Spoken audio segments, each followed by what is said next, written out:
in the windswept plains of Cornwall, shrouded in mist and legend. Midnight Manor. A Victorian behemoth, its imposing silhouette a stark contrast against the dying light.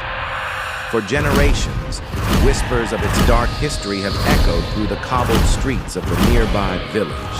Tales of a cursed bloodline, of screams that pierce the night, and of shadows that dance in the flickering candlelight. Amelia Hart, a filmmaker drawn to the macabre, couldn't resist the allure of Midnight Manor. Armed with my camera and a thirst for the unexplained, I stepped across the threshold, the air thick with anticipation and a hint of something sinister.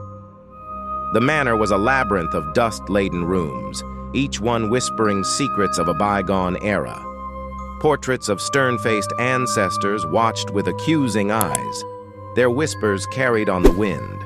In the grand ballroom, a chandelier hung crookedly, its crystals casting fractured shadows that danced on the decaying floorboards. Days turned into nights, each one punctuated by unsettling occurrences. Doors creaked open by unseen hands.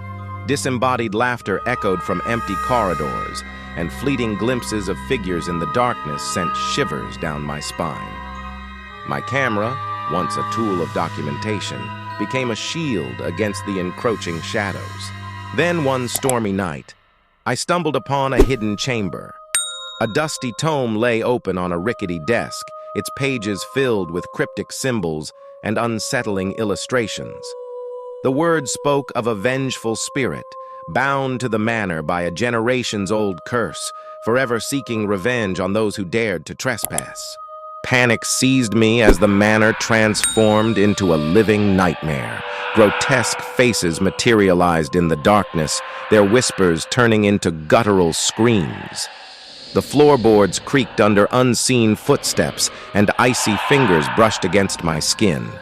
Trapped in a room with the entity, I knew my only hope was to confront it. With trembling hands, I held my camera aloft, its lens a beacon in the darkness.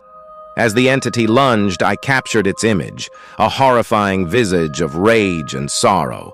In that moment, I understood. The entity wasn't a monster, but a tormented soul, trapped in an endless cycle of suffering. The curse, I realized, was fueled by fear and isolation. With a deep breath, I spoke to the entity, not with fear, but with compassion. I acknowledged its pain, its longing for release. And as I did, the shadows receded, the screams subsided. The entity, for the first time in centuries, seemed peaceful. I left Midnight Manor that morning, changed by my experience. The curse had been broken, not by violence, but by understanding. The shadows may still linger, but the whispers now tell a different story, one of redemption and the power of empathy to conquer even the darkest of fears. So, if you ever find yourself drawn to the whispering walls of Midnight Manor,